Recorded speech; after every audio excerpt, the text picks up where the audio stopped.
Hello everyone, welcome back to Feedback IS. I'm Nasir Saifi, faculty of current affairs. आपका स्वागत है the Hindu का जो न्यूज़पेपर एनालिसिस की जो हमारी सीरीज चल रही है। हम डेली द हिंदू का जो न्यूज़पेपर एनालिसिस है वो ला रहे हैं। आपको जैसे ही पता होगा दोस्तों, यूपीएससी के लिए न्यूज़पेपर पढ़ना कितना इम्पोर्टेंट है और करंट अफेयर्स का कितना बड़ा रोल है यूपीएससी के एग्ज़ाम में, ये तो आप जानते ही होंगे। अगर आपने यूपीएससी का सिलेबस देखा होगा, आप चाहे प्री के सिलेबस की बात करते हैं या मेंस के सिलेबस की बात करते हैं या इंटरव्यू के बारे में बात करते हैं, तो करंट अफेयर्स बहुत बड़ा रोल निभाता है। इसलिए हम दो जो न्यूज़पेपर की एनालिसिस की सीरीज है, हम डेली द हिंदू के न्यूज़पेपर के जो इम्पॉर्टेंट आर्टिकल हैं, अगर हम आर्टिकल्स की बात करें, एडिटोरियल की बात करें जो यूपीएससी के लिए रिलेवेंट है दोस्तों, हम सारे आर्टिकल्स इंक्लूड कर रहे हैं। अगर आप द हिंदू का न्यूज़पेपर पढ़ने में अपना टाइम ज़्यादा बर्बाद करते हैं या अपना टाइम बहुत वेस्ट करते हैं कि आप 2-2 घंटे न्यूज़पेपर में लगा दे रहे हैं, तो हम आपको का बिना टाइम वेस्ट करे हुए जो इम्पोर्टेंट आर्टिकल्स हैं बहुत कम टाइम में आपको समझाने की कोशिश कर रहे हैं, जिससे आपका टाइम बचे और आप जो दोस्तों आपको स्टैटिक में टाइम देना चाहिए, आपको अपनी टेस्ट सीरीज में टाइम देना चाहिए और आपको जो अभी प्रीलिम्स में काफ़ी टाइम है, तो आप अपने ऑप्शनल को तैयार कर पाएँ। ओवरऑल आप मेंस की तैयारी में अभी लगे रहें, मेंस की तैयारी करें। जब तक दोस्तों जनवरी नहीं आ रहा है तब तक आप मेंस को ऐसे प्रिपेयर कर लें, अगर आपका दोस्तों प्रीलिम्स निकलता है तो सीधे आप मेंस, आपका ऐसी प्रिपरेशन होनी चाहिए कि आपके मेंस में अच्छे से अच्छे नंबर्स आए। तो इसलिए हमने द हिंदू का न्यूज़पेपर की जो एनालिसिस है वो स्टार्ट किया। आज कितनी डेट हो रही है दोस्तों? आज का जो न्यूज़पेपर एनालिसिस है वो बहुत इंपॉर्टेंट हो जाता है। तो टुडे आज का जो न्यूज़पेपर एनालिसिस है, आज डेट कौन सी हो रही है दोस्तों? आज हो रही है 31 जुलाई। 31 जुलाई का हम न्यूज़पेपर एनालिसिस करने वाले हैं और आज जो इम्पोर्टेंट आर्टिकल्स हैं या इम्पोर्टेंट एडिटोरियल हैं वो हम डिस्कस करेंगे, जो यूपीएससी के लिए बहुत रिलेवेंट है। और आज के जो आर्टिकल हैं दोस्तों बहुत इंपॉर्टेंट है। अगर आप आज के आर्टिकल मिस करेंगे, मे भी हो सकता है आज के आर्टिकल में से आपको प्रीलिम्स में एमसीक्यू देखने को मिले, क्योंकि जो हम आज आर्टिकल्स पढ़ाने वाले हैं या जो हम आज टॉपिक पढ़ाने वाले हैं दोस्तों, वो यूपीएससी के फेवरेट टॉपिक में से एक। अगर आप प्रीवियस ईयर के पीवाईक्यू को एनालाइज करेंगे तो आप पाएंगे कि उसमें जो हम आज टॉपिक पढ़ाने वाले हैं उसमें हर साल कोई ना कोई क्वेश्चन जरूर आता है इस टॉपिक से। तो इसलिए आज का जो एनालिसिस है आप बिल्कुल मिस मत करिएगा। और ऐसे ही न्यूज़पेपर एनालिसिस जैसे इनिशिएटिव हमने स्टार्ट किए, हमें मालूम है हमारा जो न्यूज़पेपर एनालिसिस है आपको बहुत पसंद आ रहा है। हम आपके कमेंट भी पढ़ते हैं, जितने भी आप लोग कमेंट करते हैं हम सारे पढ़ते हैं। तो इसलिए हमें मालूम है आपको हमारा न्यूज़पेपर एनालिसिस काफ़ी पसंद आ रहा है। अगर आप ऐसे ही न्यूज़पेपर एनालिसिस जैसे इनिशिएटिव चाहते हैं, अगर आप चाहते हैं मेरे द्वारा ऐसे और भी इनिशिएटिव लाए जाएं, तो आप हमारे चैनल फीडबैक आईएएस को सब्सक्राइब करें और कमेंट जरूर करें कि आपको हमारे इनिशिएटिव कैसे लग रहे हैं, और आप शेयर जरूर करें। अगर आप शेयर नहीं करेंगे तो और लोगों तक ये कैसे पहुंचेगा दोस्तों? शेयर करना बहुत इंपॉर्टेंट है। तो प्लीज़ आप हमारी वीडियो को शेयर करें, अपने परिवार में करें, अपने दोस्तों के साथ करें और दोस्तों सोशल मीडिया पे इसको शेयर करें, जिससे लोगों को पता चले कि जो न्यूज़पेपर एनालिसिस है वो ऐसे भी पढ़ाया जा सकता है, वो ऐसे भी समझाया जा सकता है, जिससे और लोगों की जो यूपीएससी की जर्नी है वो आसान हो जाए। तो आज के मोस्ट इम्पॉर्टेंट आर्टिकल देखते हैं दोस्तों, आगे बढ़ते हैं। और आज के मोस्ट इम्पॉर्टेंट आर्टिकल कौन से? आज का मोस्ट इम्पॉर्टेंट आर्टिकल सबसे, what is the first article आज जो हम पढ़ाने वाले हैं, वो सबसे पहला आर्टिकल क्या है दोस्तों? सबसे पहला आर्टिकल है restoring the mangroves and India's coastal security. दोस्तों जैसे पता होगा, मैंग्रोव जो टॉपिक है या मैंग्रोव आज जो हम आर्टिकल्स में पढ़ने वाले, वो यूपीएससी का फेवरेट टॉपिक है। हर साल आप देखेंगे मैंग्रोव से एक क्वेश्चन जरूर आता है। अगर आप प्रीलिम्स की बात करेंगे तो प्रीलिम्स में आपको एक क्वेश्चन देखने को मिलेगा। अगर आप मेंस की बात करेंगे तो मेंस में तो कंपलसरी है दोस्तों, मैंग्रोव पर आपको जरूर क्वेश्चन देखने को मिलेगा। तो दोस्तों ये कौन से पेपर में आएगा, अगर हम मैंग्रोव के टॉपिक की बात करें हमारे लिए ये इम्पोर्टेंट क्यों है, और दोस्तों ये कौन से पेपर में आएगा। अगर दोस्तों मैंग्रोव की बात करते हैं, ये जो जीएस पेपर 3 है उसमें आएगा।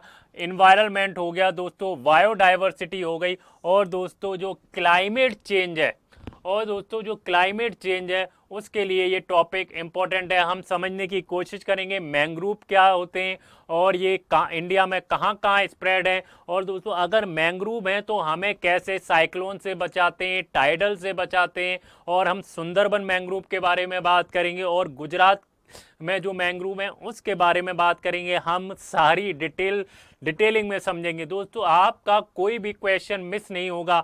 अगर आपका कोई क्वेश्चन मिस होता है तो हम जहाँ पर खड़े हैं कि आपका, अगर हम जो टॉपिक पढ़ा रहे हैं अगर आपने उसको अच्छे से पढ़ते हैं, हमारी वीडियोज को लास्ट तक देखते हैं, तो आपका प्रीलिम्स का क्वेश्चन या मेंस का क्वेश्चन, अगर आप आंसर राइटिंग रेगुलरली कर रहे हैं, आंसर राइटिंग बहुत इंपॉर्टेंट है। अगर आप हमारा करंट अफेयर्स पढ़ रहे हैं और क्वेश्चन मेंस में आ जाता है लेकिन आपने प्रैक्टिस नहीं की, तो दोस्तों प्रैक्टिस करना बहुत इंपॉर्टेंट है। आप मेंस के आंसर लिखिए। जैसे आज हमने कोई भी करंट, आज का जो न्यूज़पेपर हमने एनालिसिस किया, उसके बाद आपको क्या करना है, आपको 2 टॉपिक सिलेक्ट करने हैं और उसके ऊपर आंसर राइटिंग करनी है, और आंसर लिख के आप हमें हमारे टेलीग्राम चैनल, जो फीडबैक आईएएस का टेलीग्राम चैनल है दोस्तों, उसको आप भेज सकते हैं। और जो हमारी टीम है या मैं खुद आपको चेक करके भेजूंगा कि एक आंसर, बेहतर आंसर कैसे होता है, उसका मैं आपको इंट्रो बताऊंगा। इंट्रो, एक बढ़िया इंट्रो कैसे लिखा जा सकता है,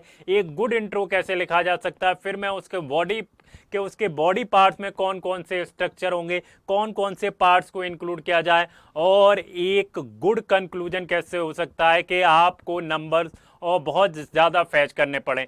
तो ये आंसर राइटिंग की प्रैक्टिस करते रहें, क्योंकि प्रीलिम्स अभी काफ़ी दूर है। आप पर डे कम से कम 3 आंसर्स की प्रैक्टिस करें। कितने दोस्तों? 3 आंसर्स की आपको डेली प्रैक्टिस करनी है। जब आप मेंस के पेपर में जाएंगे तब आपकी एक स्पीड मेंटेन कर पाएंगे कि आपको एक टाइम लिमिट के अंदर आपको एक क्वेश्चन लिखना होता है। तो इसलिए अगर 10 मार्क्स का हो या 15 मार्क्स का जो क्वेश्चन हो, एक उसमें आपको टाइम लिमिट सेट करनी पड़ती है। तो इसलिए आप प्रैक्टिस करते रहें। प्रैक्टिस मेक्स यू परफेक्ट, और परफेक्शन दोस्तों एक दिन में नहीं आता है। एक्चुअली मेरे हिसाब से अगर आप माने तो परफेक्शन कुछ होता ही नहीं है, नथिंग परफेक्ट। तो परफेक्शन कुछ नहीं होता। आपका डेली क्या होता है दोस्तों? डेली जो होता है आपका इम्प्रूवमेंट होता है। अगर आप डेली किसी चीज़ की प्रैक्टिस करेंगे तो आप एक दिन उसमें इतना इम्प्रूवमेंट कर लेंगे कि आपके अंदर इतना परफेक्शन आ जाएगा कि आपको यहाँ आंसर 9 मिनट में लिखना था, आप उस आंसर को 5 मिनट में लिख देंगे। तो इम्प्रूवमेंट होना बहुत ज़रूरी है। और इसमें हमको दोस्तों क्या देखेंगे? मैंग्रोव देखेंगे, कोस्टल रेजिलियंस देखेंगे, और दोस्तों ब्लू कार्बन के बारे में देखेंगे, और डिजास्टर मिटिगेशन देखेंगे। क्या देखेंगे? Disaster mitigation. और हमारा जो दूसरा आर्टिकल है वो दोस्तों, दूसरा आर्टिकल, अगर हम इकोनॉमी की बात करते हैं या इंटरनेशनल रिलेशन की बात करते हैं, अभी क्या हुआ है दोस्तों, जो यूनाइटेड स्टेट्स ऑफ अमेरिका के जो प्रेसिडेंट हैं मिस्टर ट्रम्प, उन्होंने क्या किया है, जो इंडिया के जो एक्सपोर्ट है, कुछ सिलेक्टेड एक्सपोर्ट पे क्या किया है दोस्तों, 25% टैरिफ लगा दिया। अब हम समझने की कोशिश करेंगे, अगर इंडिया के एक्सपोर्ट पे 25% टैरिफ लगा दिया है तो इंडिया की इकोनॉमी पे क्या इम्पैक्ट पड़ेगा, और जो हमारा फॉरेक्स रिजर्व है उस पर क्या इम्पैक्ट पड़ेगा, और जो हमारा ट्रेड है उस पर क्या इम्पैक्ट पड़ेगा। हम एक कॉम्प्रिहेंसिव वे में समझेंगे कि हमारा जो रुपी है वो डिप्रिशिएट क्यों हो रहा है। अगर 25% उन्होंने टैरिफ लगा दिया मिस्टर ट्रम्प ने, लेकिन हमारा जो है दोस्तों वो डिक्लाइन क्यों हो रहा है रुपी, सारे रीजन को हम समझेंगे, डिटेलिंग में समझेंगे। और ये मोस्ट इंपॉर्टेंट आर्टिकल है। अगर हम जीएस पेपर 3 की बात करें, जीएस पेपर 3 के लिए दोस्तों ये मोस्ट इंपॉर्टेंट आर्टिकल है। आप इस आर्टिकल को बिल्कुल मिस मत करिएगा, ये बहुत इंपॉर्टेंट आर्टिकल है यूपीएससी के लिहाज से। तो दोस्तों इसमें हम क्या देखेंगे, इंडियन इकोनॉमी और एक्सटर्नल सेक्टर के बारे में देखेंगे। अब दोस्तों हम समझने की कोशिश करेंगे हमारी जो करेंसी है या किसी भी कंट्री की करेंसी है, करेंसी डेप्रिशिएट कब होती है, और समझने की कोशिश करेंगे व्हाट इज डेप्रिसिएशन। इसके पॉजिटिव एस्पेक्ट देखेंगे, इसके निगेटिव एस्पेक्ट देखेंगे। एक होलिस्टिक अप्रोच हम अपनाने की कोशिश कर रहे हैं दोस्तों इसमें। तो आप वीडियो के लास्ट तक बने रहिएगा, आज की वीडियो बहुत इंटरेस्टिंग होने वाली है। और हमारे चैनल फीडबैक आईएएस को जरूर सब्सक्राइब करें और कमेंट में भी बताएं आपको हमारी वीडियोज कैसी लग रही हैं, और शेयर भी करें इसे।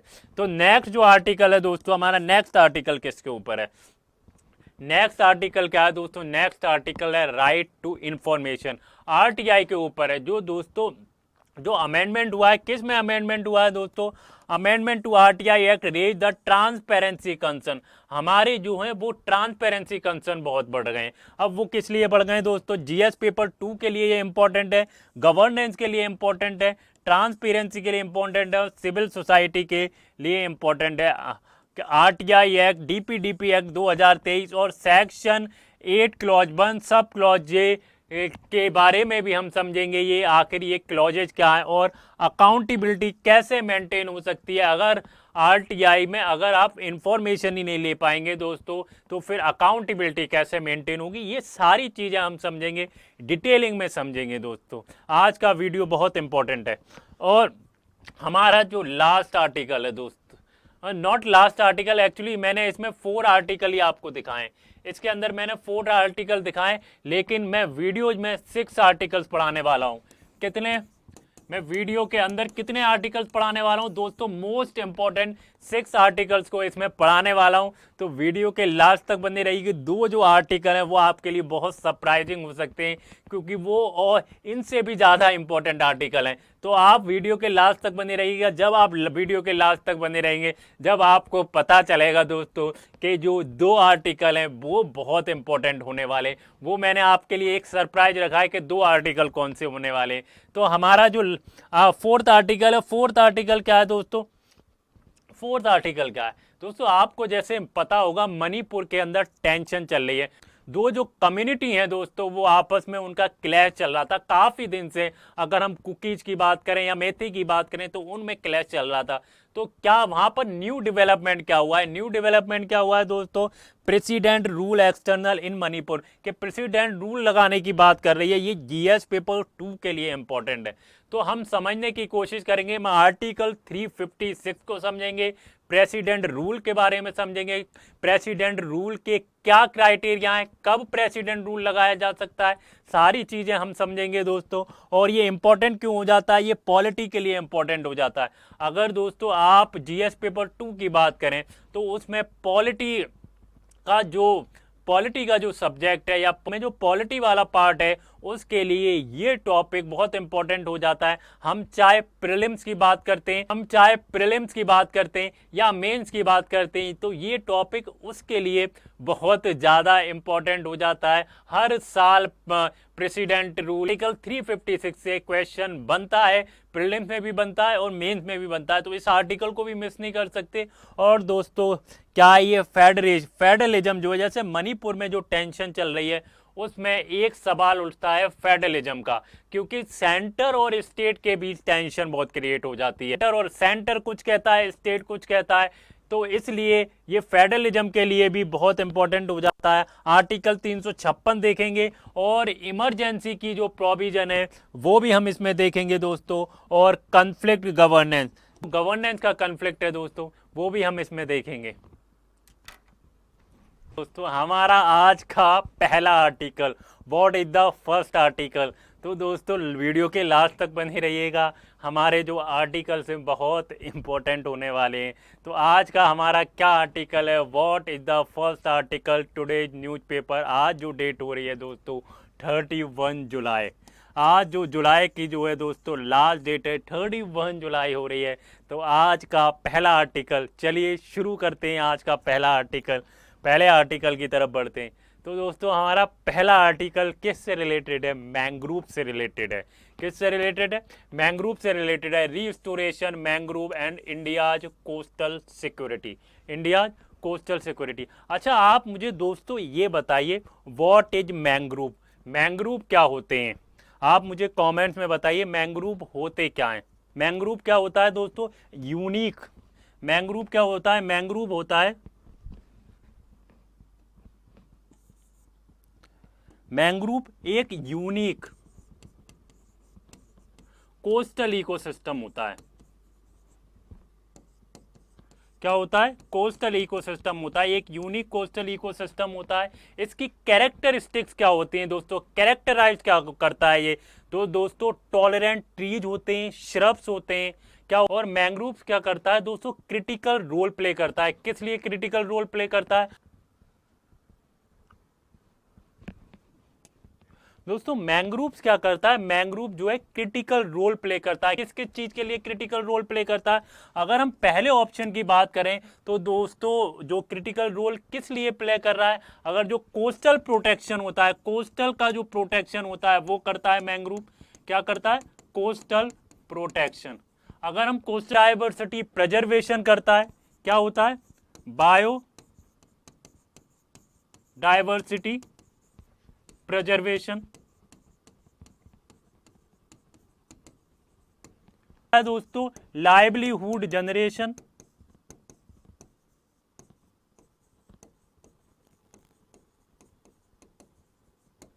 तक है क्लाइमेट मिटिगेशन।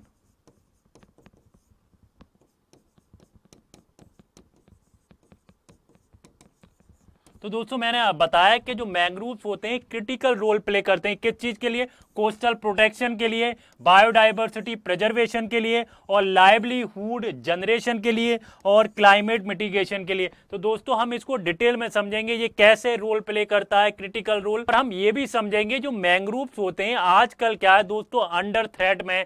थ्रेट क्यों है, मैंग्रोव को थ्रेट किस चीज का है दोस्तों भी देखेंगे। अब हम अपने आर्टिकल पर वापस चलते हैं।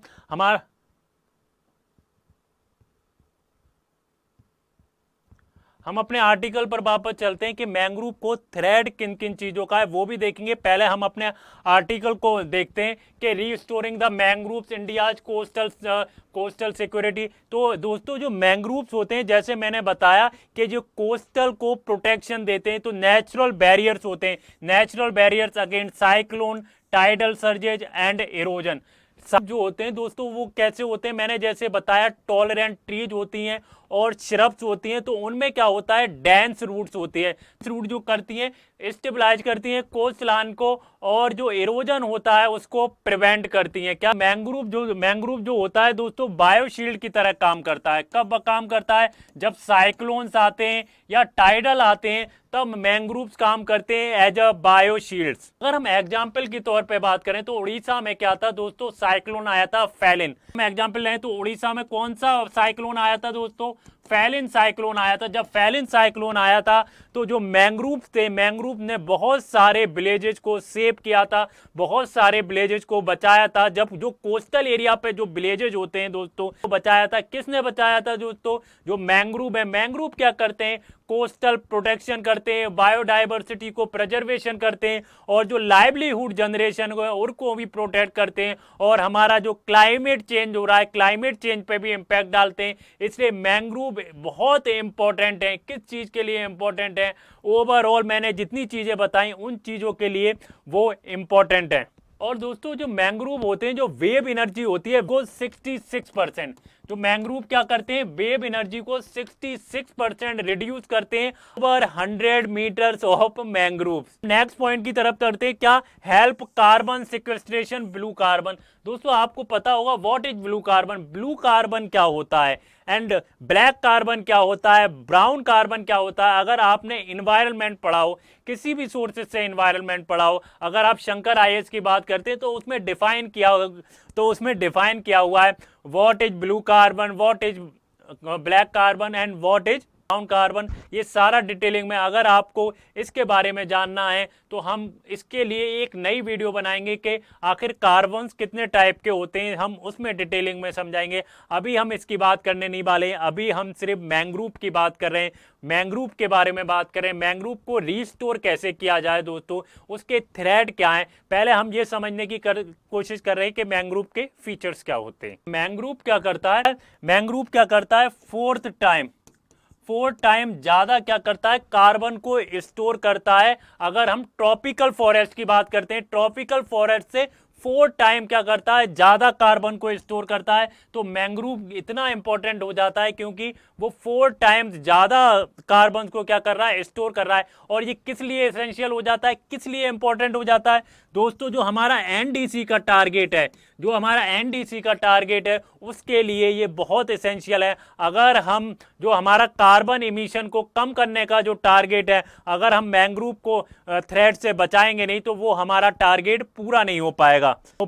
अगर हम दोस्तों समझने की कोशिश करें इसके थ्रेड्स क्या है दोस्तों, अर्बनाइजेशन है, श्रिम्प फॉर्मिंग है, पॉल्यूशन है और क्या है दोस्तों, क्लाइमेट चेंज है। क्या है, मुंबई में क्या हो रहा है, जैसे मुंबई में अर्बनाइजेशन बढ़ रहा है तो अर्बनाइजेशन की वजह से क्या हो रहा है, जो मैंग्रोव क्या हो रहे हैं, श्रिंक हो रहे हैं, मैंग्रोव खत्म हो रहे हैं बिकॉज ऑफ इंफ्रास्ट्रक्चर। बिकॉज हम दोस्तों श्रिम्प एग्रीकल्चर की बात करते हैं, श्रिम्प एग्रीकल्चर मैंग्रोव को किस चीज में कन्वर्जन कर, श्रिम्प एग्रीकल्चर क्या करता है, श्रिम्प एग्रीकल्चर क्या है, मैंग्रोव को कन्वर्ट कर देते हैं। जो कमर्शियल पॉन्ड होती हैं उसके अंदर के मैंग्रोव खत्म हो जाते हैं और जो कमर्शियल पॉन्ड है वो बन जाते हैं। और क्लाइमेट चेंज कैसे इंपैक्ट कर रहा है दोस्तों, जो सी लेवल है वो क्या कर रहा है, सी लेवल राइज हो रहा है, जिसकी वजह से क्या the salinity affect mangrove health.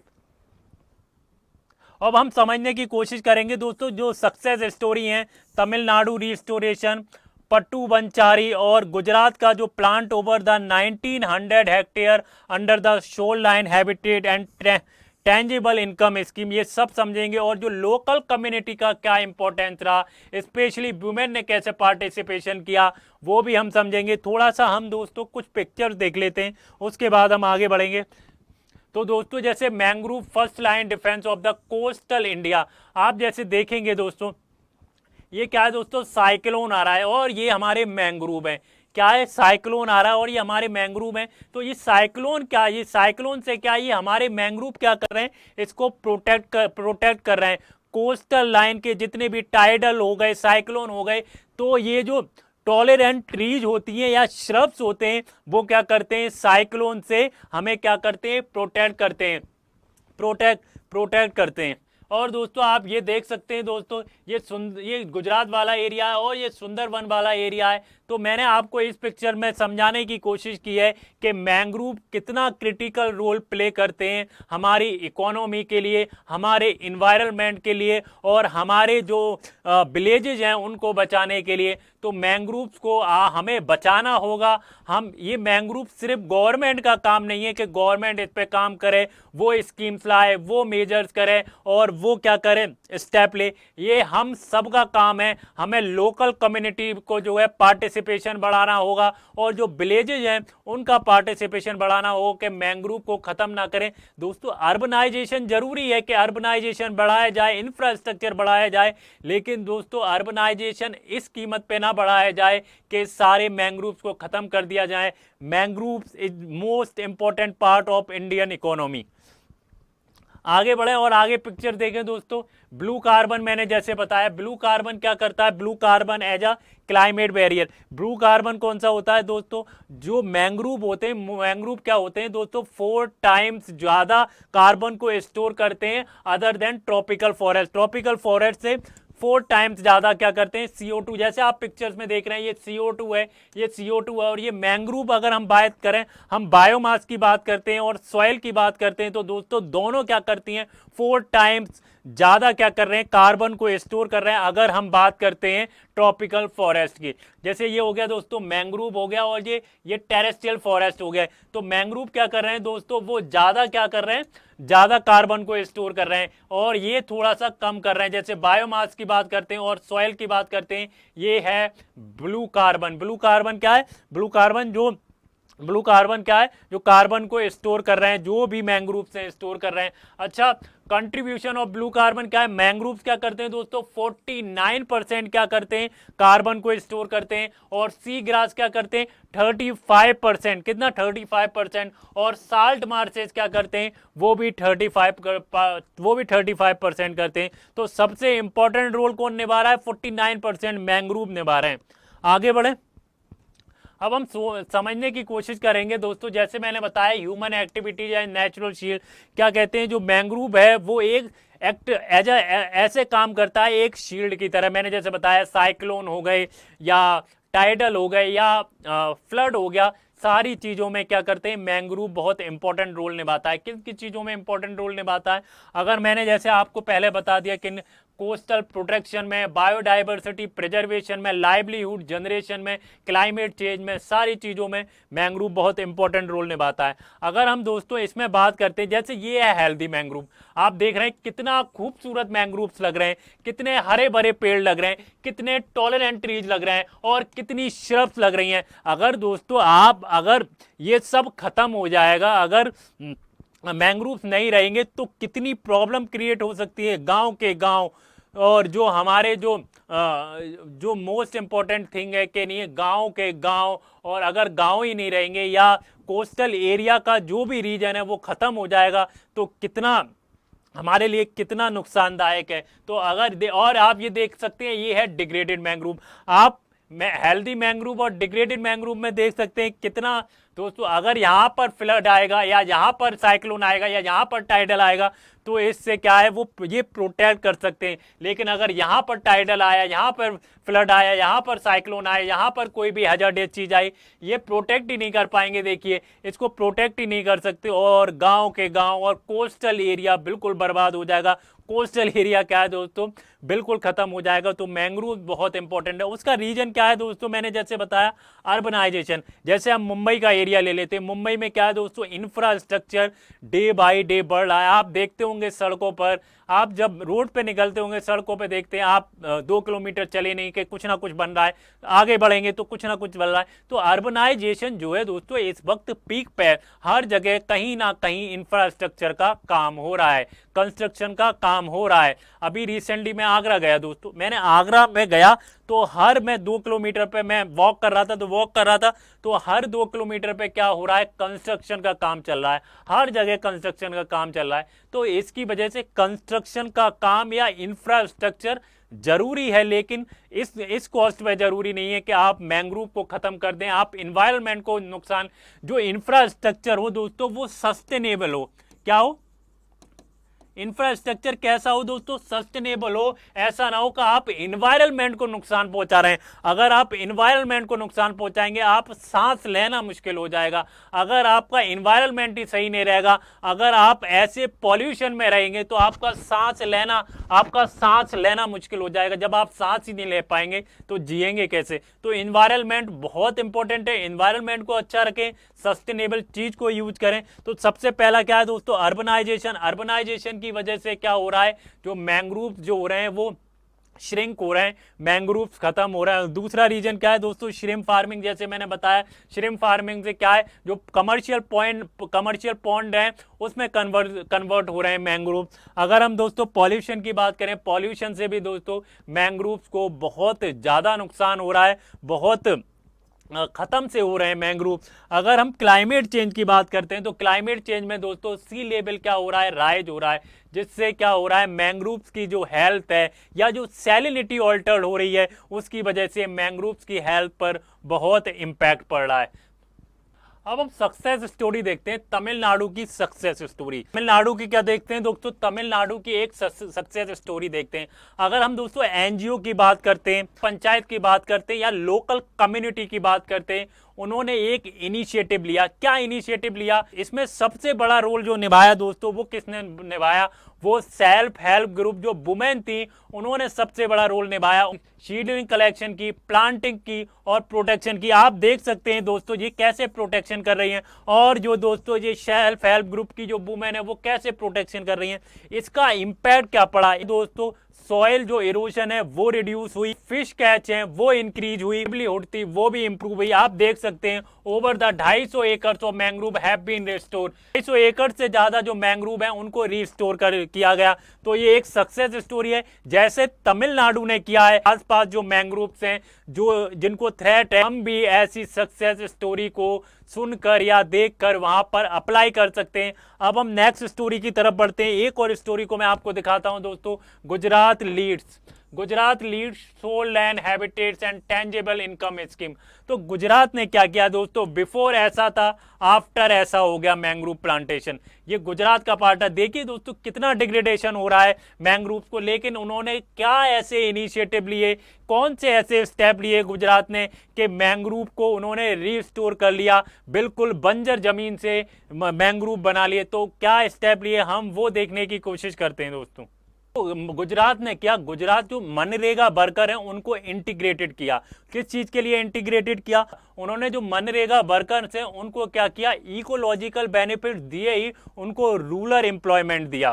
Satellite based जो मॉनिटरिंग थी उसको सैटेलाइट बेस्ड मॉनिटरिंग करी, जिससे ट्रांसपेरेंसी इंश्योर की जाए, जिस फिशिंग प्रोडक्टिविटी बढ़ी। और क्या है दोस्तों, उन्होंने टारगेट कितना रखा था दोस्तों, उन्होंने टारगेट रखा था 10,000 हेक्टेयर का, लेकिन उन्होंने कितना अचीवमेंट किया, 19,000 जो हेक्टेयर है उसको रिस्टोर कर लिया गया। कितना, 19,000 जो मैंग्रोव्स हैं उनको रिस्टोर कर लिया गया। आप पिक्चर्स में देख सकते हैं दोस्तों कि पहले मैंग्रोव प्लांटेशन जोन कैसे थे, अब कैसे हो गए। जो इनका जो इनिशिएटिव था बहुत अच्छा इनिशिएटिव था। इन्होंने मनरेगा वर्कर्स को क्या किया, इकोलॉजिकल बेनिफिट दिए, उसके साथ साथ रूरल एम्प्लॉयमेंट दिया, और जो सैटेलाइट जो बेस्ड है मॉनिटरिंग की, जिससे क्या हो, ट्रांसपेरेंसी इंश्योर्स हो, जिसकी वजह से फिशिंग प्रोडक्टिविटी बढ़ी। और जो मैंग्रोव का जो एरिया है वो दोस्तों 19,000 हेक्टेयर को क्या कर लिया गया, रीस्टोर कर लिया गया। लाइक इट,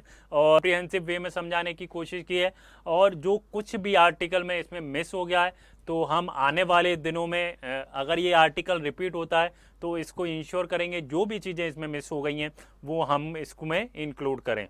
अच्छा, ये आर्टिकल प्रीलिम्स के लिए कैसे इंपॉर्टेंट है, अगर हम इसके प्रीलिम्स की बात करें, ये आर्टिकल प्रीलिम्स के लिए कैसे इंपॉर्टेंट है। मैंग्रोव स्पीसीज के बारे में पता होना चाहिए आपको, जो मैंग्रोव कवरेज डाटा है आपको उसके बारे में पता होना चाहिए कि मैंग्रोव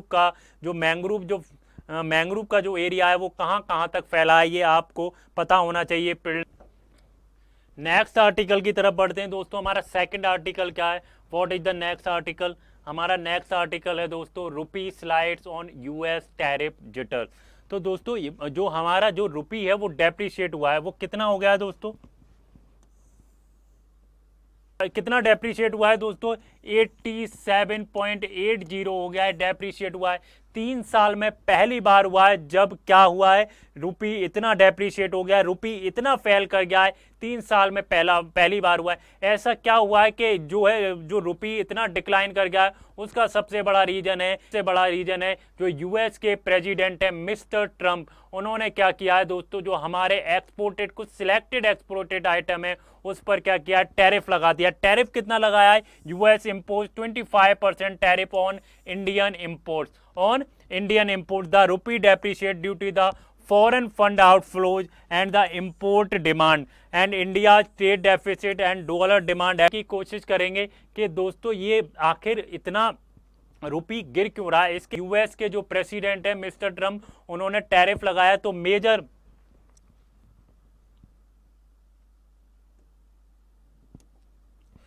सेक्टर कौन कौन से हम दोस्तों हम समझने की कोशिश करते हैं। जो मेजर सेक्टर हैं जिन पर उन्होंने टैरिफ लगाया,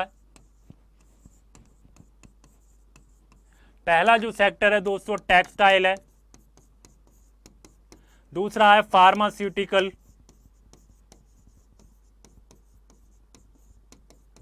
तीसरा क्या है, ऑटो कंपोनेंट। और इंडिया इसको क्या कह रहा है दोस्तों, इसको इंडिया कह रहा है ये बहुत डिस्क्रिमिनेटरी है। क्या है, बहुत डिस्क्रिमिनेटरी है, और हिंट दी है कि वो WTO का जो रेगुलेशन मैकेनिज्म है वहां पर जाएगा इंडिया। अब हम दोस्तों इसके इम्पैक्ट देखने की कोशिश करते हैं। इम्पैक्ट क्या पड़ेंगे, जब क्या कर रहे हैं, रुपी जब गिर रहा है तो इसका इम्पैक्ट क्या होगा, व्हाट इज द इम्पैक्ट, आप मुझे कमेंट्स में बताइए इम्पैक्ट क्या होगा। टेंशन की वजह से जो क्या होगा, जो FPI है जो अपने फंड को क्या कर लेंगे दोस्तों, वो इंडिया से पुल कर लेंगे। क्या कर लेंगे, FPI pulled fund from India because of tension. और अगर हम दूसरा रीजन देखें, दूसरा रीजन क्या है कि दोस्तों इसका इम्पैक्ट, दूसरा इम्पैक्ट क्या है, एयर इंपोर्ट बिल। जैसा आपको दोस्तों पता होगा, हमें जैसे अगर हमें क्रूड ऑयल खरीदना होता है, तो क्रूड ऑयल जब खरीदते हैं तो जब हमें पेमेंट करनी होती है तब वो दोस्तों वो डॉलर में होती है। कैसे होती है, वो डॉलर में होती है। जब दोस्तों 25% US के जो प्रेसिडेंट है मिस्टर ट्रम्प, उन्होंने क्या कर दिया, हमारे एक्सपोर्ट पे क्या लगा दिया, 25% टैरिफ लगा दिया। तो हमारे पास से जो डॉलर आना था वो लेस हो जाएगा, वो कम हो जाएगा। जितना हमें पेमेंट करना था डॉलर में वो हमारे पास कम होगा, करनी पड़ती है। जब रुपी डिप्रिशिएट होगा तो हमें ज्यादा डॉलर की जरूरत पड़ेगी। Imports, India imports over 85% of its crude needs more dollar. Imports bill, दूसरा क्या है, हायर इंपोर्ट्स बिल। और दोस्तों तीसरा इंपैक्ट क्या कर पड़ेगा, trade deficit pressure.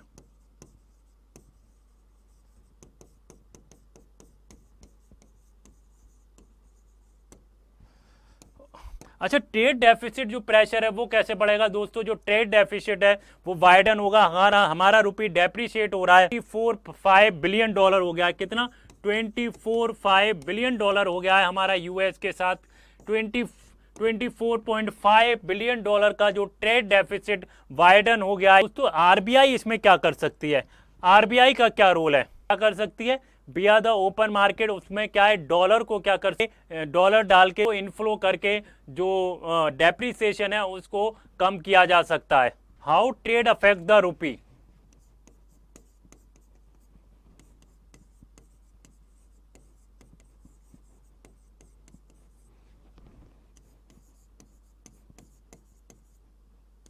How trade affect the rupee, जो ट्रेड कैसे रुपी को अफेक्ट करता है। अगर मान लीजिए दोस्तों हायर इंपोर्ट होगा, हायर इंपोर्ट होगा तो उससे क्या होगा, हमें बहुत ज्यादा डॉलर की जरूरत पड़ेगी, मोर डॉलर। और अगर हमें ज्यादा डॉलर की जरूरत पड़ेगी, इससे क्या होगा, जो रुपी होगा दोस्तों वो वीकन होगा। रुपी क्या होगा, वीकन होगा। और दूसरा मान लीजिए जैसे 25% टैरिफ लगाया है किसने, US के गवर्नमेंट ने हमारे एक्सपोर्ट पे, तो उससे क्या होगा दोस्तों, जो कॉम्पिटिटिवनेस है वो रिड्यूस होगी। क्या होगी, रिड्यूस कॉम्पिटिटिवनेस, रिड्यूस कॉम्पिटिटिवनेस। इससे क्या होगा दोस्तों, अगर जो फॉरेक्स इनफ्लो है वो भी रिड्यूस होगा, फॉरेक्स इनफ्लोज क्या होगा, रिड्यूस होगा। तो अफेक्ट करता है रुपी को कैसे, अगर हायर इंपोर्ट्स होगा वो मैंने बताया। और दोस्तों अगर कंपिटिटिवनेस रिड्यूस होगी, अगर एक्सपोर्ट पे अगर टैरिफ लगाया जाएगा एक्सपोर्ट पे हमारे, तो कंपिटिटिवनेस क्या होगी, रिड्यूस होगी। जिससे क्या होगा, जो इनफ्लो आना चाहिए था, फॉरेन इनफ्लो आना चाहिए था, वो भी रिड्यूस होगा। अच्छा एक बात बताइए, जैसे 25% क्या किया है, 25% टैरिफ लगाया है इंडिया के ऊपर, किसने, US के प्रेसिडेंट ने। लेकिन जो FPI इन्वेस्टर है वो क्यों छोड़ कर जा रहे हैं, वो क्यों छोड़ के जा रहे हैं, उसका सबसे बड़ा रीजन क्या है। FPI इन्वेस्टर को ऐसा क्या लग रहा है कि इंडिया से वो अपना फंड निकाल कर इंडिया से बाहर जा रहे हैं, उसका क्या रीजन है, उसका सबसे बड़ा रीजन है डिप्लोमेटिक रिफ्ट। क्या है दोस्तों, उसका सबसे बड़ा रीजन क्या है, उसका सबसे बड़ा रीजन है डिप्लोमेटिक रिफ्ट। अब जब डिप्लोमेटिक रिफ्ट होता है तो जो FPI इन्वेस्टर है उनको लगता है कि इंडिया की जो इकोनॉमी है दोस्तों वो स्लो डाउन होने वाली है, वो नीचे गिरने वाली है। अगर कोई इकोनॉमी स्लो डाउन हो रही है तो वहां पर कोई पैसा क्यों लगाएगा, कोई भी इन्वेस्टर वहां पर इन्वेस्ट क्यों करेगा? वो कहेगा मेरा पैसा तो यहाँ डूब जाएगा क्योंकि इकोनॉमी स्लो डाउन होने वाली है। इसलिए क्या कर रहे हैं दोस्तों, जो एफपीआई के जो इन्वेस्टर हैं वो इंडिया को लीव कर रहे हैं, वो छोड़कर भाग रहे हैं। एफपीआई क्या है दोस्तों? एफपीआई जो एफपीआई इन्वेस्टर हैं वहां इन्वेस्ट करते हैं, वो कभी भी वॉलेटाइल और ऐसे इमर्जिंग मार्केट में इन्वेस्ट नहीं करेंगे जहां उनको लगता हो। जो एफपीआई इन्वेस्टर हैं कभी भी ऐसी कंट्री में इन्वेस्ट नहीं करेंगे जहां उनको लगता हो ये बहुत वॉलेटाइल है, जहां उनको लगता हो बहुत वॉलेटाइल है, और ऐसे इमर्जिंग मार्केट में इन्वेस्ट नहीं करेंगे यहां उनको लग रहा है कि इनकी इकोनॉमी गिरने वाली है या इनकी इकोनॉमी क्या कर रही है, स्लो डाउन होने वाली है। क्यों ऐसी इकोनॉमी इन्वेस्ट करेंगे? वो हमेशा जो इन्वेस्ट करते हैं दोस्तों स्टेबलाइज इकोनॉमी में इन्वेस्ट करते हैं। कैसा? जहां स्टेबलाइज इकोनॉमी होती है वहां पर इन्वेस्ट करते हैं। जैसे दोस्तों यूएसए है तो वहां पर इन्वेस्ट करेंगे। इसलिए क्या कर रहे हैं, वो जो है हमारी कंट्री को छोड़कर जा रहे हैं जब से 25% टैरिफ लगाया यूएस के प्रेसिडेंट ट्रंप ने। प्रीलिम्स के लिए कैसे इंपॉर्टेंट है? अगर हम प्रीलिम्स की बात करते हैं, अगर हम प्रीलिम्स की बात करें तो प्रीलिम्स के लिए कैसे इंपॉर्टेंट है दोस्तों, ये टॉपिक बताएंगे दोस्तों। आपको उसको पढ़ना बहुत जरूरी है क्योंकि ये प्रीलिम्स के लिए इंपॉर्टेंट है। अगर हम फॉरेक्स रिजर्व की बात करते हैं, फॉरेक्स रिजर्व क्या है दोस्तों? प्रीलिम्स के लिए बहुत इंपॉर्टेंट। अकाउंट डेफिसिट बहुत इंपॉर्टेंट है। क्या है? आप इसको पढ़िएगा, करंट अकाउंट डेफिसिट, CAD, ये प्रीलिम्स के लिए बहुत इंपॉर्टेंट है। And exchange rate regime, BOP बहुत इंपॉर्टेंट है। और जो मोस्ट इंपॉर्टेंट है exchange rate regime, exchange rate regime. मैं आपको थोड़ा सा इसके बारे में बताऊंगा कि एक्सचेंज रेट रिजीम क्या होती है, फ्लोटिंग एक्सचेंज रेट क्या होता है, और मैनेज्ड एक्सचेंज रेट क्या होता है, और जो मार्केट एक्सचेंज रेट क्या होता है। मैं ये सारी चीज़ें आपको बताऊंगा अभी आगे। जो है दोस्तों मेंस की बात करें तो GS पेपर 2 और GS पेपर 3 के लिए बहुत इंपॉर्टेंट है। इस टॉपिक को आप बिल्कुल मिस मत करिएगा। अब हम वापस अपने आर्टिकल की तरफ चलते हैं।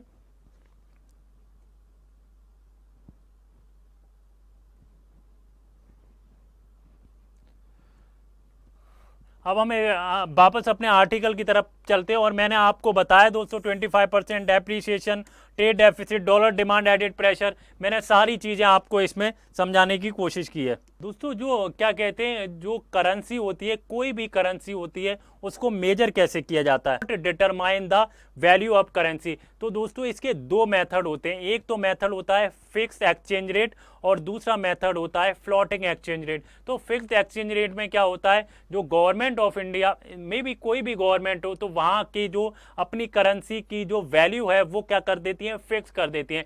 मान लीजिए $1 के बराबर इंडिया ने 45 रुपये फिक्स कर दिए। कितने फिक्स कर दिए? 45 रुपये फिक्स कर दिए। तो ये हो गया फिक्स एक्सचेंज रेट। लेकिन दोस्तों जो फ्लोटिंग एक्सचेंज रेट होता है वो क्या करता है, मार्केट पर डिपेंड करता है। कैसे मार्केट पे? मार्केट सप्लाई और डिमांड पर डिपेंड करता है। कैसा डिपेंड करता है? सप्लाई और डिमांड। और इसको ही दोस्तों मार्केट एक्सचेंज रेट बोलते हैं। क्या बोलते हैं? मार्केट एक्सचेंज रेट बोल, इसलिए डिमांड और सप्लाई का खेल है।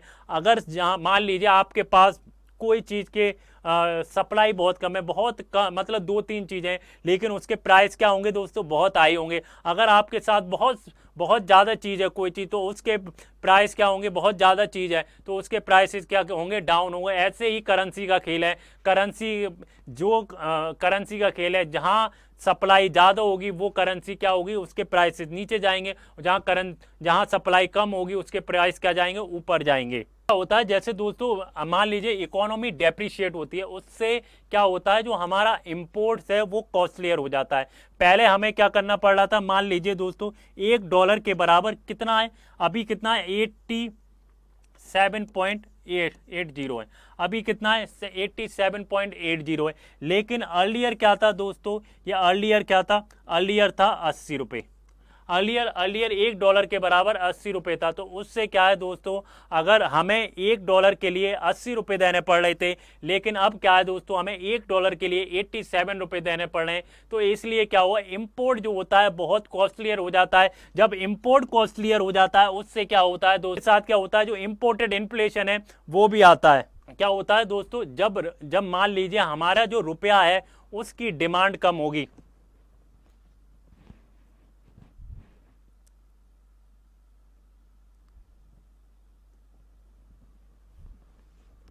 मान लीजिए दोस्तों ये हमारा रुपीज है, ये हमारा रुपया है, ये हमारी रुपीज है। अगर इसकी डिमांड क्या होगी, अगर इसकी डिमांड क्या है, कम है, तो दोस्तों रुपीज क्या करेगा, रुपीज क्या करेगा, डेप्रिशिएट करेगा, रुपीज क्या करेगा, डेप्रिशिएट करेगा। और मान लीजिए ये यूएसडी है, ये डॉलर है, इसकी डिमांड क्या है, डिमांड अगर इसकी हाई है, अगर इसकी डिमांड हाई है तब रुपी क्या करेगा, तब भी रुपी डेप्रिशिएट करेगा।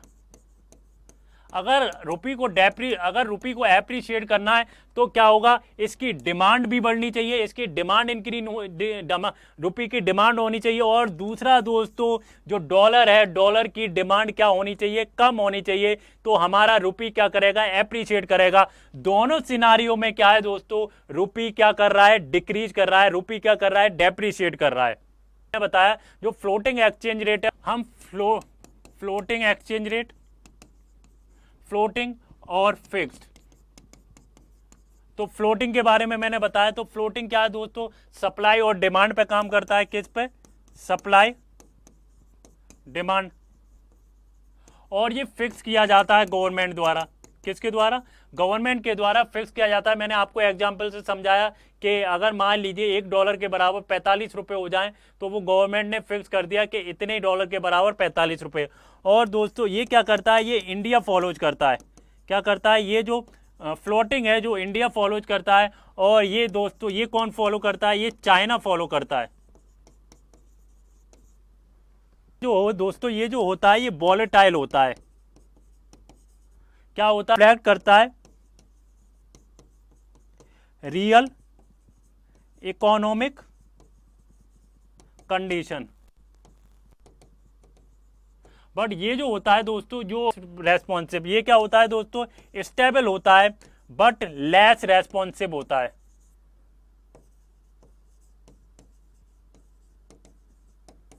तो ये मैंने आपको डिफरेंस बताया फ्लोटिंग एक्सचेंज रेट में और मिक्स्ड एक्सचेंज रेट में।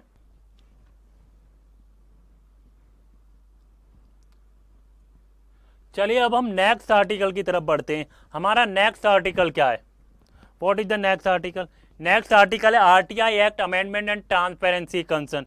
जो आरटीआई एक्ट में जो अमेंडमेंट हो रहे हैं, तो उसको लेकर जो हमारे एक्टिविस्ट हैं या सिविल सोसाइटी के जो मेंबर हैं, वो दोस्तों वो क्या कर रहे हैं, वो बहुत कंसर्न जता रहे हैं। वो कह रहे हैं इससे ट्रांसपेरेंसी नहीं आएगी, इससे क्या होगा, ट्रांसपेरेंसी नहीं आएगी। तो उनका क्या मतलब है, RTI diluted by the changes in clause 1 sub clause है under the new data protection law.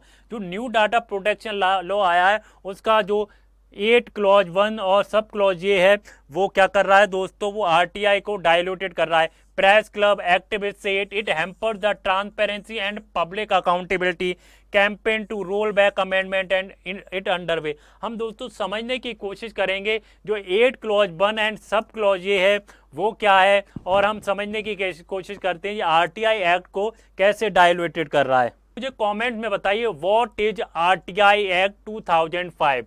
What is RTI act 2005। जब आरटीआई एक्ट 2005 में आया तो उसका ऑब्जेक्टिव क्या था और उसका एम क्या था what is RTI act. Right to information act है क्या, राइट टू इंफॉर्मेशन एक्ट है जो हमारे सिटीजन्स होते हैं, जो आम नागरिक होते हैं, वो क्या करते हैं, उनको एम्पावर किया गया है। जो पब्लिक अथॉरिटी होती हैं उनके पास जो इंफॉर्मेशन है उसको एक्सेस करने का, क्या है, आप उनसे इंफॉर्मेशन मांग सकते हैं, आप इंफॉर्मेशन एक्सेस कर सकते हैं। सबसे बड़ा रीजन क्या है कि दोस्तों ये राइट टू इंफॉर्मेशन लाया क्यों गया। राइट टू इंफॉर्मेशन इसलिए लाया गया दोस्तों, पहले तो उसमें ट्रांसपेरेंसी आए, क्या है, ट्रांसपेरेंसी आए, अकाउंटेबिलिटी आए, और जो करप्शन जो करते हैं जो दोस्तों जो पब्लिक सर्वेंट हैं या पब्लिक अथॉरिटी है जो करप्शन करते हैं, तो करप्शन को क्या किया जाए, रिड्यूस करप्शन। तो इसका सबसे बड़ा रीजन था, आरटीआई लाने का सबसे बड़ा रीजन था ट्रांसपेरेंसी आए, अकाउंटेबिलिटी आए और करप्शन को रिड्यूस किया जाए। अच्छा, इसके जो की फीचर्स क्या थे दोस्तों, what is the key feature of the right to information act 2005। आप मुझे कमेंट में बताइए what is the key feature. तो इसके की फीचर्स थे कि आपको जो इंफॉर्मेशन देनी है वो टाइम बाउंड मैनर में देनी है।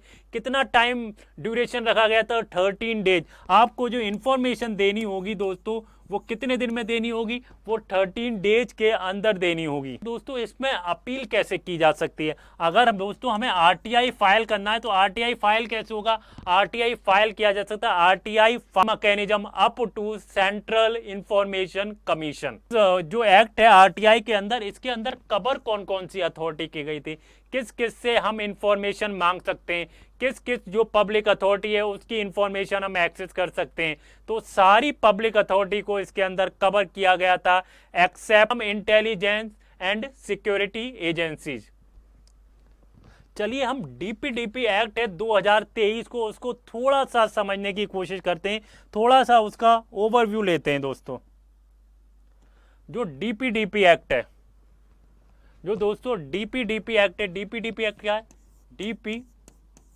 DP act 2023। थोड़ा सा इसका ओवरव्यू लेने की समझने की कोशिश करते हैं, थोड़ा ब्रीफ में समझने की कोशिश करते हैं, जब ही आप समझ पाएंगे 8 क्लॉज 1 एंड सब क्लॉज ये क्या है। अगर हम इस एक्ट को नहीं समझते हैं तो आप नहीं समझ पाएंगे कि 8 क्लॉज 1 एंड सब क्लॉज ये क्या है। जब क्या है? Digital personal data protection act जो 2023 में आया। अब दोस्तों इसके अंदर ऐसा क्या है जिससे जो हमारे एक्टिविस्ट हैं वो डर रहे हैं कि इसके अंदर जो राइट टू जो इंफॉर्मेशन एक्ट है, जिसका जो मकसद था, जिसका ऑब्जेक्टिव था ट्रांसपेरेंसी लाना, अकाउंटेबिलिटी लाना और जो करप्शन है उसको रिड्यूस करना, तो वो क्यों डर रहे हैं? तो उसका सबसे बड़ा रीजन है कि डिजिटल जो पर्सनल डाटा प्रोटेक्शन एक्ट है वो क्यों लाया गया था दोस्तों? वो इसलिए लाया गया था कि मकसद क्या था दोस्तों? डीपीडीपी एक्ट इसलिए लाया गया था रेगुलेट करना। क्या दोस्तों रेगुलेट करना?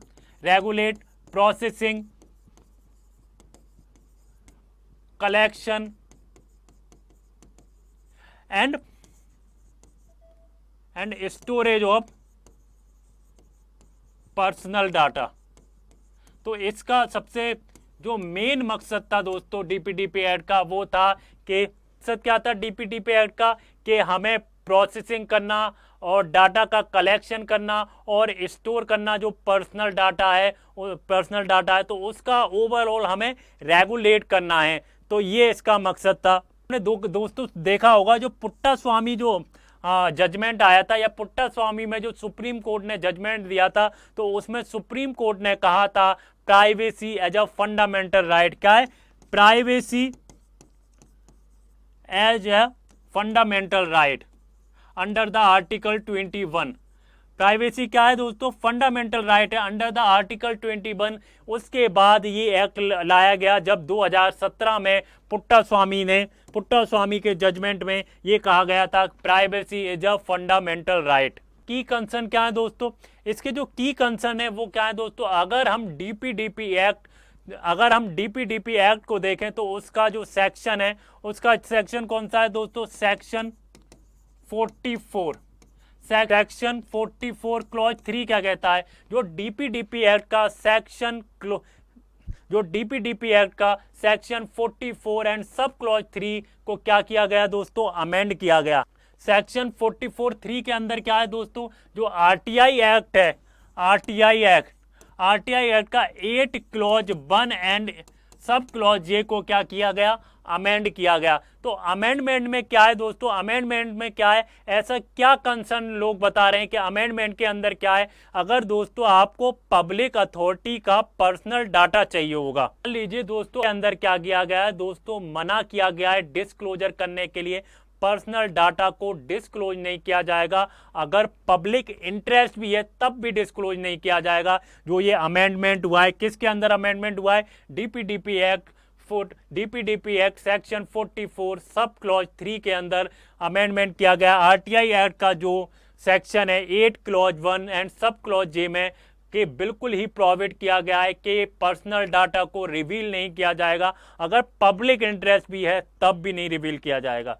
आरटीआई में क्या होता है, अगर मान लीजिए पब्लिक इंटरेस्ट है तो पर्सनल डाटा को क्या किया जाता था, डिस्क्लोजर किया जाता था। लेकिन जब अमेंडमेंट हुआ है 2023 में, पब्लिक इंटरेस्ट भी होगा तब भी उसको डिस्क्लोज नहीं किया जाएगा, disclose at all. Personal data can't be disclose at all दोस्तों। पहले क्या था, केस बाय केस बेसिस पे था, लेकिन अब प्रोटेक्शन है दोस्तों। अब क्या है, ब्लैंकेट प्रोटेक्शन हो गया है। पर्सनल डाटा का कोई भी कुछ भी आपको पता नहीं चलेगा। लड़ाई है वो किस बात की है, अब जो लड़ाई किस बात की है दोस्तों, लड़ाई है ट्रांसपेरेंसी वर्सेस प्राइवेसी। अब लड़ाई किस बात की है, ट्रांसपेरेंसी वर्सेस प्राइवेसी। जो कॉन्फ्लिक्ट है वो किसके बीच में है दोस्तों, transparency versus privacy. Transparency versus privacy पे कॉन्फ्लिक्ट है। Do privacy right override citizens right to know? आप मुझे कमेंट में बताइए दोस्तों। कि मान लीजिए आपने आरटीआई फाइल की किसी भी ऑफिशियल के बारे में, अगर आपको उसकी डिग्री के बारे में जानना है, उसकी प्रॉपर्टी के बारे में जानना है, डिसिप्लिनरी एक्शन के बारे में जानना है, तो आपको दोस्तों जो आरटीआई होगी, आप इस बात को मान कर चलिए, वो डिनाई कर दी जाएगी, वो एक्सेप्ट नहीं होगी। तो इसलिए पर्सनल डाटा का डिस्क्लोजर अब नहीं किया जाएगा, जो एक्ट अब आया है। तो इसलिए एक्टिविस्ट क्या कर रहे हैं, बहुत बड़ा कंसर्न जता रहे हैं। इससे क्या होगी, जो ट्रांसपेरेंसी होगी दोस्तों, वो ट्रांसपेरेंसी नहीं रहेगी और ना दोस्तों अकाउंटेबिलिटी आएगी। तो इसलिए ये एक्ट जो है, जो अमेंडमेंट हुआ है आरटीआई एक्ट में, तो बहुत बड़ा कंसर्न बना है बहुत सारे लोगों के लिए दोस्तों। बहुत सारे जो लैंडमार्क जो आरटीआई के जो केसेस हुए, सारे स्कैम्स का पर्दाफाश किया है। किसने, आरटीआई ने पर्दाफाश किया है दोस्तों। अगर हम दोस्तों आदर्श की बात करें, आदर्श स्कैम की बात करें, व्यापम स्कैम की बात करें, और जो मनरेगा में लीकेज हुए उसकी बात करें, तो आरटीआई ने क्या किया, उनका पर्दाफाश किया। अगर अभी जो लॉ अमेंडमेंट हुआ है, अगर ऐसा लॉ पहले होता तो दोस्तों जो ये स्कैम है उनका क्या होता, उनका पता ही नहीं चलता। जब आपको पर्सनल डाटा आपको मिलेगा ही नहीं, किसी भी ऑफिशियल हो गया या वो करप्शन कर रहे हैं, ट्रांसपेरेंसी नहीं होगी। मान लीजिए आपके काम में कोई ट्रांसपेरेंसी ना हो, तो दोस्तों वो कैसे पता चलेगा। जब तक आपको सिटीजन्स का राइट टू नो का जो अधिकार है वो आपको नहीं मिलेगा, तब तक आप पता नहीं कर सकते। तो ये हम कर ही नहीं पाते अगर हमारे पास आरटीआई नहीं होता। हमें क्या करना चाहिए दोस्तों, हमें कैंपेन चलाना चाहिए। हमें कैंपेन किस चीज़ के लिए चलाना चाहिए, जो ये अमेंडमेंट हुआ है इसको गवर्नमेंट क्या करे, वापस ले, और to bring back the public interest override. दोस्तों ये था आर्टिकल, और मैंने आपको इसमें सारी चीजें समझाने की कोशिश की है। होप आपको ये आर्टिकल समझ में आया होगा। हमारा नेक्स्ट आर्टिकल क्या है, नेक्स्ट आर्टिकल है extension of president rule of Manipur. तो extension of president rule of Manipur. तो दोस्तों प्रेसिडेंट रूल क्या होता है, what is the president rule under the article 356। Under the article 356 में प्रेसिडेंट रूल क्या होता है, प्रेसिडेंट रूल अज्यूम करते हैं कि जो डायरेक्ट कंट्रोल होता है स्टेट गवर्नमेंट का, वो प्रेसिडेंट के पास चला जाता है। तो उसका रीजन क्या है, क्यों ऐसा होता है कि प्रेसिडेंट रूल क्या करता है, इम्प्लाई प्रेसिडेंट रूल अप्लाई करना पड़ता है। तो सबसे बड़ा रीजन क्या है, सबसे बड़ा रीजन क्या होता है, जब स्टेट मशीनरी फेल हो जाती है according to the constitution. Constitution में जो प्रोवाइड किया गया उसके हिसाब से क्या कर रही है, जो स्टेट गवर्नमेंट काम नहीं कर रही है, तब प्रेसिडेंट रूल लगाया जाता है। तो क्या करते हैं दोस्तों, गवर्नर क्या करता है, रिपोर्ट भेजता है प्रेसिडेंट को। अगर प्रेसिडेंट इस बात से सेटिस्फाइड है पर प्रेसिडेंट रूल लगाया जाए, तब प्रेसिडेंट रूल लगाया जाता है। मणिपुर की बात करते हैं, तो मणिपुर में क्या हो रहा है दोस्तों, अगर हम मणिपुर की बात करते हैं, मणिपुर में जो है वहां पर एथनिक टेंशन चल रही है, कुकीज एंड मैतीज में। दोस्तों सालों से क्या कर रहे हैं, वहां पर टेंशन चल रही है। टेंशन किस किस के बीच में चल रही है, कुकीज एंड मैथीज के बीच में। चीफ मिनिस्टर थे दोस्तों बीरेन सिंह, उन्होंने रिजाइन दे दिया था 2025 में। जो चीफ मिनिस्टर थे दोस्तों एन बीरेन सिंह, उन्होंने क्या किया था दोस्तों, रिजाइन दे दिया था 2025 में। किस लिए, इसलिए रिजाइन दे दिया था क्योंकि वहां पर ऑर्डर स्टेबलाइज नहीं हो पा रहा था बिकॉज ऑफ कन्फ्लिक्ट। वहां पर क्या है दोस्तों, प्रेसिडेंट रूल को क्या किया गया था, इम्पोज किया गया था फरवरी 2025 में। वहां पर प्रेसिडेंट रूल को इम्पोज किया गया था फरवरी 2025 में और 6 महीने तक एक्सटेंड किया गया था। कितने? 6 महीने तक एक्सटेंड किया गया। 2025 में वहां पर प्रेसिडेंट रूल को इम्पोज किया गया। अब उसको 6 महीने के लिए और एक्सटेंड कर दिया गया फरवरी 2026 तक। टिल फरवरी 2026 तक उसको क्या किया गया है? एक्सटेंड कर दिया गया है दोस्तों। और क्या है दोस्तों, अगर हम करंट सिनारियो देखें, only one death in the 8 month peace claimed to be returning और recovery of the arms and ammunition cited as the positive sign. तो पीस वहां पर क्या कह रहे हैं दोस्तों, आ रही है, वहां पर पीस धीरे धीरे डेवलप हो रही है। क्या कहते हैं, प्रेसिडेंट रूल होता है तो इनिशियली क्या है दोस्तों, ये 6 मंथ तक हो सकता। इनिशियली क्या है, इसको 6 मंथ तक लगाया जाता है, उसके बाद एक्सटेंड कर सकते हैं। कब तक कर सकते हैं? 3 ईयर्स तक एक्सटेंड किया जा सकता है। 3 ईयर्स तक एक्सटेंड किया जा सकता है with parliament approval bye simple majority. Article में इतना ही था और आगे बढ़ते हैं, नेक्स्ट आर्टिकल की तरफ बढ़ते हैं। नेक्स्ट आर्टिकल क्या कहता है दोस्तों, AP governance and crop insurance issue. AP governance and crop insurance issues. थोड़ा सा हम प्रधानमंत्री फसल बीमा योजना के बारे में देखते हैं दोस्तों। PMFBY के बारे में देखते हैं। प्रधानमंत्री फसल बीमा योजना, व्हाट इज प्रधानमंत्री फसल बीमा योजना? ये लॉन्च कब हुई थी दोस्तों? इसको लॉन्च किया गया था 2016 में। कब? प्रधानमंत्री फसल बीमा योजना को लॉन्च किया गया 2016 में। टिप क्या था, इसका एम क्या था, हम वो समझने की कोशिश करते हैं। जो एम था दोस्तों, जो अफोर्डेबल क्रॉप इंश्योरेंस है वो प्रोवाइड कराना था फार्मर्स को, जो और प्रोटेक्ट करता है जो क्रॉप जो फेल हो जाती हैं। किस वजह से फेल हो जाती हैं दोस्तों? क्लाइमेट चेंज की वजह से फेल हो जाती हैं, पेस्ट डिसीज की वजह से फेल हो जाती हैं। तो उसको क्या करना था? प्रोटेक्ट करना था। Encourage credit flow to agriculture. अच्छा दोस्तों, इसमें प्रीमियम कितना था? अगर हम प्रीमियम की बात करते हैं, फार्मर्स को कितना प्रीमियम देना पड़ता था? अगर हम रबी की बात करते हैं तो रबी में कितना देना पड़ता था? 1.5% का प्रीमियम देना पड़ता था। खरीफ के अंदर 2% का, और खरीफ जो क्रॉप होती है उसके अंदर कितना प्रीमियम देना पड़ता था? इंश्योरेंस का 2% का प्रीमियम देना पड़ता था। और 5% किसके लिए था दोस्तों? 5% जो था वो हॉर्टिकल्चर के लिए था। 5% किसके लिए था? वो हॉर्टिकल्चर के लिए था। प्रदेश के केस पर आते हैं। अगर हम आंध्र प्रदेश के केस में आते हैं तो स्टेट डिड नॉट पे इट्स शेयर। पहला हम दोस्तों ये समझने की कोशिश करते हैं, आंध्र प्रदेश के केस पर तो बाद में आते हैं। तो दोस्तों जो स्कीम थी इसके अंदर क्या था, जो स्टेट था, जो स्टेट और सेंटर के बीच में जो कंट्रीब्यूशन था दोस्तों वो 50% था। कितना? 50% का कंट्रीब्यूशन था। अगर हम आंध्र प्रदेश का केस देखें तो आंध्र प्रदेश के केस में क्या है दोस्तों, स्टेट डिडंट पे its share, farmers could not gate insurance. जैसे दोस्तों स्टेट को कितना परसेंट शेयर देना था? 50%। 50% शेयर सेंटर का है, 50% स्टेट का है। तो स्टेट क्या है? डिडंट पे the share, farmer could not get the insurance. Center revised the scheme to prevent the recurrence और highlight the issue center state financial coordination। ये था आज का द हिंदू का न्यूज़पेपर एनालिसिस। आज कितनी थी दोस्तों? 31 जुलाई 2025। आई होप आपको ये जो वीडियो एनालिसिस है पसंद आया होगा। अगर आपको इसमें कोई भी प्रॉब्लम या कोई भी क्वेश्चन है तो आप मुझे कमेंट्स में या मेरे टेलीग्राम चैनल पर भेज सकते हैं। तो मैंने इसमें एक कॉम्प्रिहेंसिव वे में आज का द न्यूज़पेपर एनालिसिस को आज का जो न्यूज़पेपर एनालाइज किया है। तो ऐसे ही सपोर्ट बनाए रखिए और हमारे चैनल फीडबैक आईएएस को सब्सक्राइब करें, कमेंट्स करें और शेयर जरूर करें दोस्तों। Share is very important. Happy रहें, stay happy, stay learning and stay focus. Bye bye, see you next video दोस्तों।